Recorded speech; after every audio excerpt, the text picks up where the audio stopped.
Coming up next on Headline Humboldt, embattled Auditor Controller Karen Dominguez continued her Scorched Earth campaign this week by announcing her intention to seek another term and making even more accusations. Humboldt County Treasurer John Bartholomew offers his perspective on her claims and the impact they've had on county workers. Also, 2 radio stations are now fighting to attract the army of faithful KHSU listeners that are still looking for a new home. Coming up now on Headline Humboldt.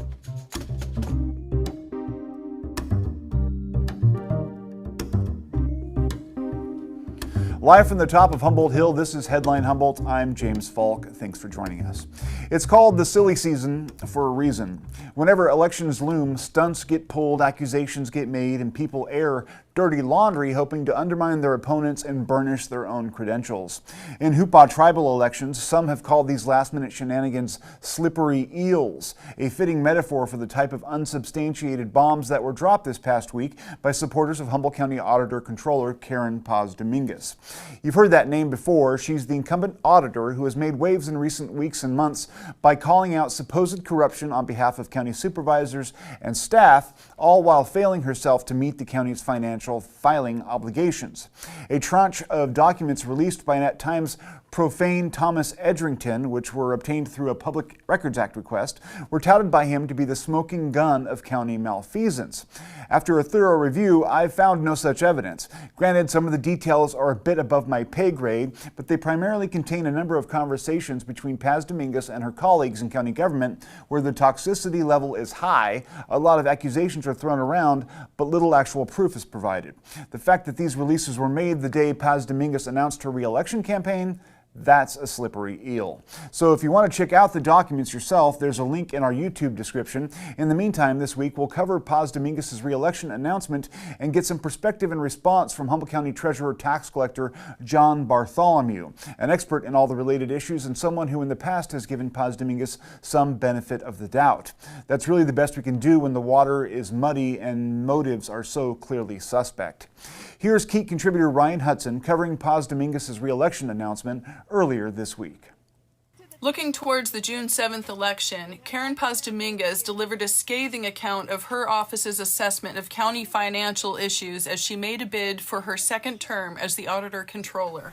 You rightfully expected that I would stand firmly on ethical principles of accountability, transparency, and integrity, and I am confident when I say to you that I have done so. With Supervisors Rex Bone and Michelle Bushnell overlooking from the patio, Dominguez stated without hesitation that the taxpayer dollars have been, quote, vulnerable to theft, misappropriation, and loss. When the balance of power shifts too far to one side and stays there for a sustained period of time, we see what we are seeing today within our county government. Confusion, discontent, conflict, and dysfunction. For the past 20 years at least, the weight of power has shifted significantly in favor of a quarreling board whose priorities have not been to keep to its part of the social contract. The claims presented by the Auditor Controller during her speech and previously are matched by accusations that she has been negligent in filing timely financial reports. There is no centralization of cash, capital assets, investments, inventory, leases, contracts, invoices, payroll, grants, loans. Cash has been lost, stolen, and destroyed. Cash has moved through the agency without ever being recorded in the public's accounting book of record. Capital assets are not properly categorized or accounted for. These are your vehicles disappearing and reappearing. This is your equipment being moved around so often that the county loses track of it. Invoices do not get paid timely or at all. Invoices get lost in the routing from the desks of staff for months or years at a time, and the Auditor Controller's office does not know they even exist until the vendor starts calling to demand payment from the Auditor Controller. Believe me, it hurts us each time that we can't pay someone's invoice. Following the speech, I was able to speak with Dominguez briefly in regard to her campaign going forward. government doesn't change until the people tell it that it's time to change. And so I was here today to ask the public to trust in me, continue trusting in me, trust in me again. I have our best interests in mind. I live here, my family lives here, I'm settled here, and I don't want to be a part of a government that doesn't take the people's best interests in all of its governing and governance. So thank you very much for the opportunity, and I hope that you will engage in the civic process and vote on June 7th. What do you feel is the biggest hurdle that you're going to come up against in the next few months before the election? The biggest hurdle that I've had to go through in the 4 years that I've been here, and hopefully the 4 years to come, is that accounting is such a complicated and complex topic that when you talk to people about it, they're not interested. It's too complicated.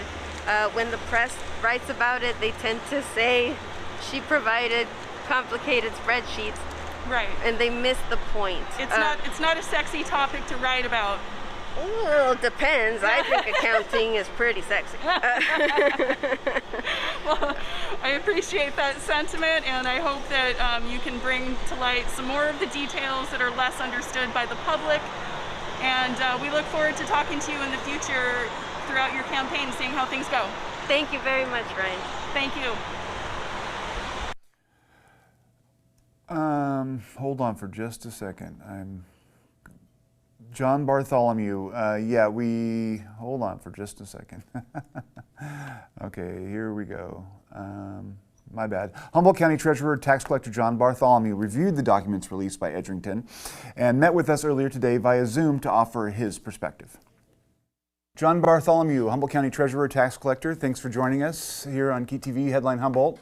Obviously, there's been a lot of talk back and forth over the past few months about county staff and its relationship to the Auditor Controller's office and some of the accusations that have been made back and forth, which have been hard to substantiate from a media perspective, because a lot of it seems like it's interpersonal relationship kind of stuff. But I brought you in here because you are someone who knows the issues, obviously, and you're someone who has come on the record sort of being not necessarily reflexively critical of the Auditor Controller's office and the issues that she was raising. So I wanted to get your perspective on what's been going on and what you think about some of the things that have come up. First question I wanted to ask you is that, the people who are responsible for the work that gets done in county government, the staff, they fill all the offices and they do all the work. What has the impact been on those employees, not even necessarily ones that are named in the accusations, but just the general overall attitude that's been a little bit critical of county staff? How has that impacted folks in terms of morale? James, first off, thank you for inviting me to your program today. I appreciate that. And per your question, since Auditor Paz Dominguez has made accusations pretty much since she has been in office, and even though those accusations are by and large unsubstantiated, her allegations' consistency have come across as painting everyone who works for the county as corrupt or complicit in some way, shape, or form. And making unsubstantiated allegations, to me, is just plain wrong. And she uses them in the context of portraying herself as the only county employee that the public can trust. To me, that is really unconscionable. Incidentally, after spending 4 years in the Navy, I worked in the private sector for the next 24 years before joining the county in 2008 as the assistant treasurer tax collector. Mm-hmm. And so I've been around the block a few times, and I feel very strongly that it has been a real privilege to work with county staff who, as a rule, are hardworking people that do their jobs with integrity. So I consider Karen's allegations an insult to all county staff, and I have heard many staff members mention that exact sentiment. Yeah. Are there any, for people who are removed from the situation and not versed in the intricacies of auditing law and, financial rules and all those sorts of things, is there anything that is legalistic or legally problematic about some of the accusations she's made. I mean, have you seen anything in what she's messaging that is like actually a problem that needs to be fixed, or the county could face issues? No. And that is what is so frustrating about it. If there is a true legal problem or something being done illegally at the county, it'll come out. It'll be brought to the light of day at some point, because the transparency in government is mandated, and we have to be transparent to the public. So you can't hide things that are legal or potentially illegal. Mm-hmm. Now, one of the things that, so if anything else, do these accusations just represent, would you say, the normal sloppiness of of bureaucratic, processes, or is it even that?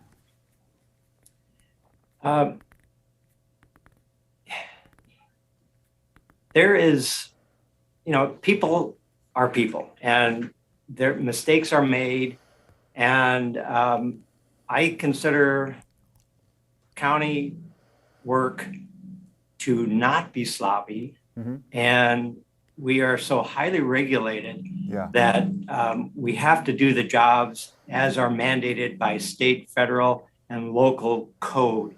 Yeah. So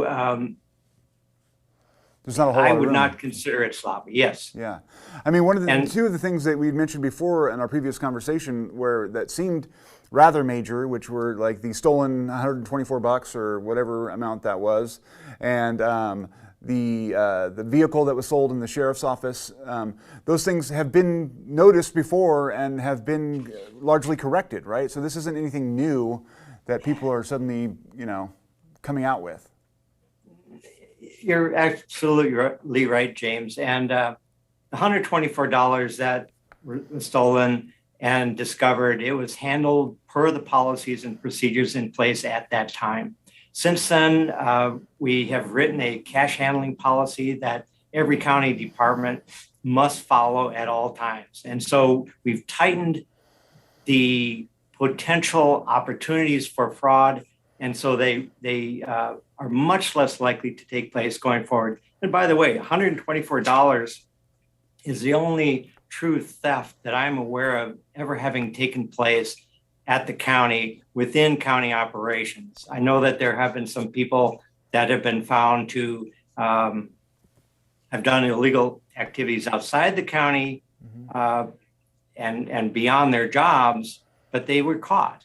Regarding the public administrator difficulties a few years ago, whereby there was property that was sold to the sheriff's department and whatnot, that was fully investigated by the Attorney General's office. And I actually have the quote from the Attorney General's office, if you want to. Yeah, please. Want to hear it. Yeah, I do. Dear Ms. Fleming, our office has completed an exhaustive review of the public administrator's handling of estate property in Humboldt County, a matter of concern which was referred to us by your office. Based on our review, we have closed our file and will not pursue criminal charges in the matter. We recognize the high level of trust placed in the public administrator and note that the sheriff coroner, which now oversees that function, has taken significant steps to increase controls and accountability in fulfilling its duties. I also went back and read a couple other articles on that, and immediately when that was brought to the light of day, the sheriff ordered all the property that was sold to sheriff deputies or related folks to be returned. And then he implemented policies and procedures to make sure that that will not take place again. Yeah, so it's a problem that's been identified and fixed, in other words. Correct. Yeah. One of the points that was made at the meeting a couple of weeks ago was basically calling out the process that this has undergone, and that typically if the Auditor Controller or anyone else finds wrongdoing of this nature, they wouldn't announce it via press release, or they wouldn't make it part of their re-election announcements. They would turn it into the the district attorney who would then probably push it on to the state attorney general's office. Do you have that same understanding? Yes. Anything that is found to be fraudulent is taken to the authority, whichever authority that may be, whether it's the sheriff or going to the district attorney's office, or some kind of irregularities that are found within the cash handling procedures or petty cash imbalances in any department. It goes to the auditor controller first for an audit investigation by her office. And from there, if it warrants further investigation or potential prosecution, then that is taken into account and done. Yeah. One of the things that it seems like to me is reading through some of the emails that have been released on social media in the last few days. There's been a lot of like software updates and things going on where there's been changes of systems, and that part of the issue or problem here is that the soured relationship between the Auditor Controller's office and other staff has made that a lot more difficult. Would you agree with that statement? And why have there been so many updates to software and such the past few couple of years? I can go into a lot of detail, but I'll keep it fairly short. I appreciate that. The county is constantly trying to update technology used, services provided, and all necessary operating systems to keep our county functioning as best as it possibly can. And for example, in our office, since I joined the office in 2008, we have updated or totally changed all the operating systems that we have in the office. And we've added new processes and procedures, which has given us more proficiency. We're more effective. We have a better data control, et cetera. So this is a constant process in order for the county to keep up with the times. And if I might, I did review all those emails and documents that were uploaded. Yeah. And I'll just mention a few of those things regarding the ADP project.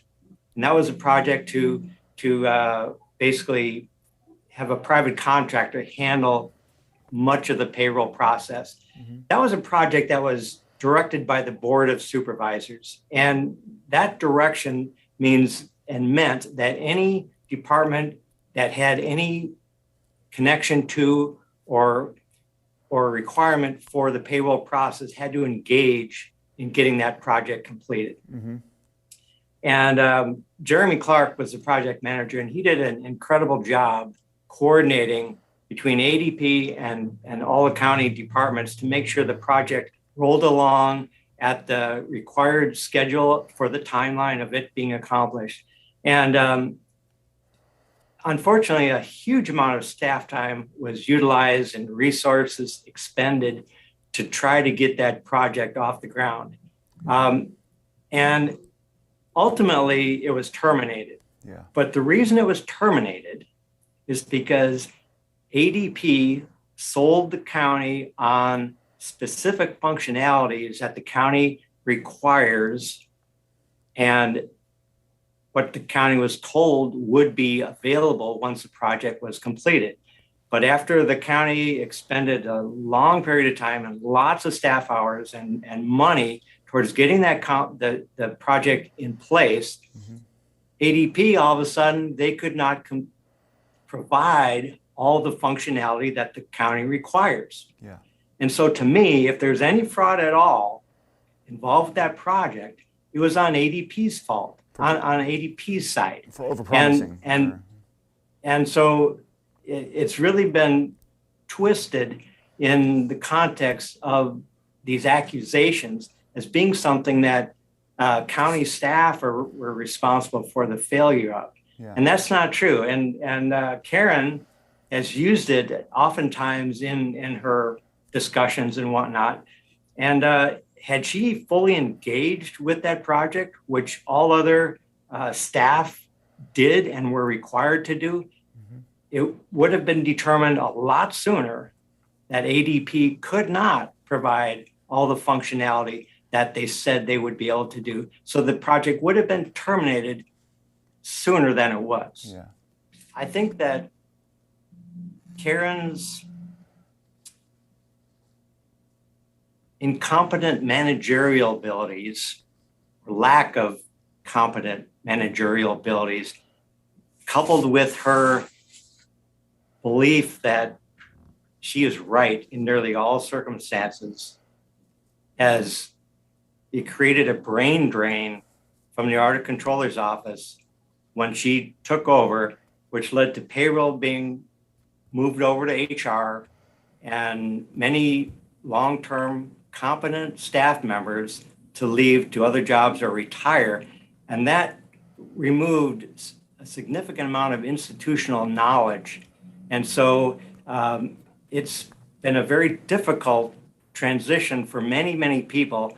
And I want to thank all the people in the Auditor Controller's office for sticking it out. There's 3 staff members that have been in there since before Karen took office, and I really admire them, and I thank them and all the new staff members who are working very diligently, hard, and with integrity to get the job done. So this has nothing to do with the staff members in that department. I just think Karen is the wrong person in that position. Awesome, sir. I appreciate your time. Thank you. Thank you so much. Rio Dell Finance Director Cheryl Dillingham has filed to run against Paz Dominguez in the June primary election for Humboldt County Auditor Controller. Former candidate Michael Evanson has dropped out of the race and endorsed Dillingham. This is a treat. 2 radio stations are competing to attract KHSU's disillusioned longtime listeners. We're lucky to have Headline Humboldt's Eric Black report for us on this. You are tuned in now to Warm Gold on Humboldt Hot Air. Thanks for listening. Humboldt Hot Air was thought up by Jackie Dandino, who is the executive director here at the Arcata Playhouse, after, of course, the fall of KHSU. In 2019, KHSU owner Cal Poly Humboldt fired all of the NPR station's volunteer DJs and public affairs hosts, along with the majority of its paid staff. From the ashes of that firestorm emerged an unaffiliated, internet-only streaming radio station. And then we have the DJs who are from KHSU, and they're catering towards all these people that used to listen to their show religiously on KHSU. So we have Harlan Rain, who does No Room for Squares. We have DJ Red. And then we have Jay doing The Woodshed. That show at KHSU was really motivated by a group of people that were working closely with the Folk Life Society.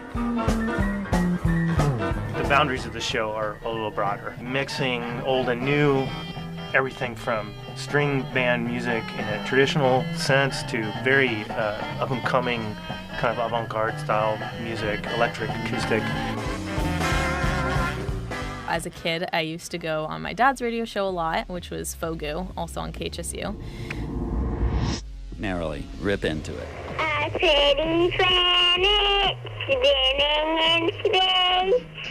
I'm Vinny Devaney, the show is Fogu, and you're listening to KHSU. And Transcendentalism has been defined as the spiritual cognizance of psychological irrefragility connected with... He liked to mix a lot of old movie recordings. LSD opens the door to your mind, permits you to experience the whole of human expression. You create your own. Thanks for the requests.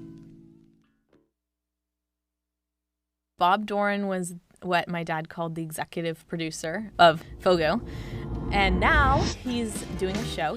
Keep on singing your own song. And we do have talk shows or shows that incorporate talk. Mother Tucker on Saturdays. Each week, we do poor decisions, ideas, tips, thoughts for living on very, very little. Today's tip is about not believing in commercial cleaning products. Baking soda, rubbing alcohol, hydrogen peroxide, vinegar, and salt. Just get that stuff. We still have a lot of gaps in our schedule right now, unfortunately. I would love to have some news. For KHSU News, I'm Alejandro Zepeda. Arcata is rezoning and... As Humboldt Hot Air replicates the free-form format of the old KHSU, the actual KHSU is reinventing itself.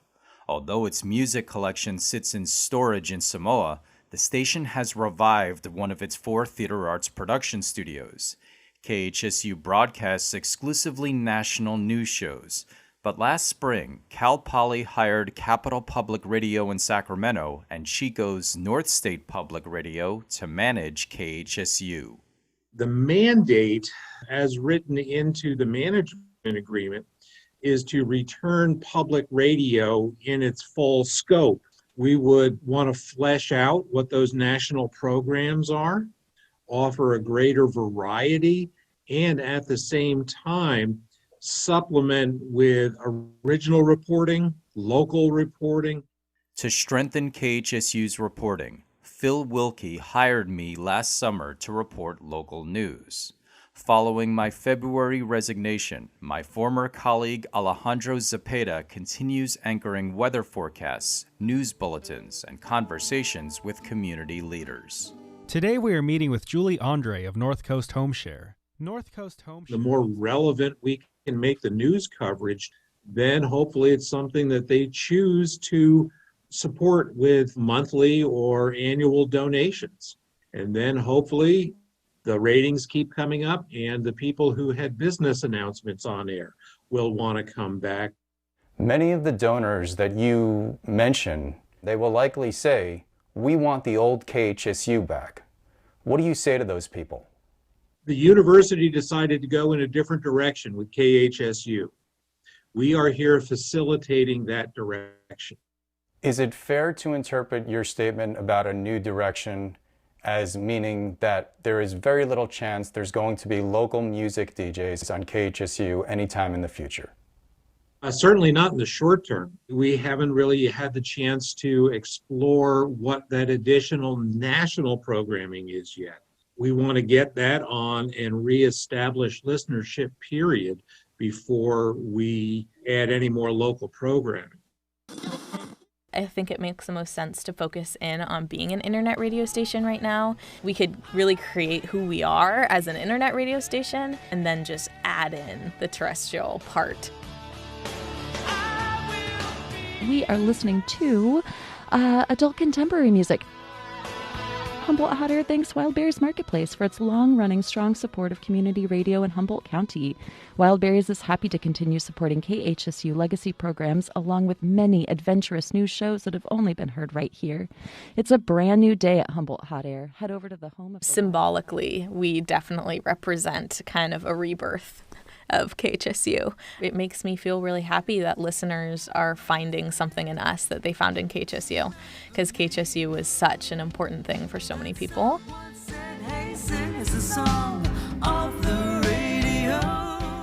Eric Black, Headline Humboldt, Arcata. That's all we got, folks. Thanks for watching. Stay tuned, stay informed.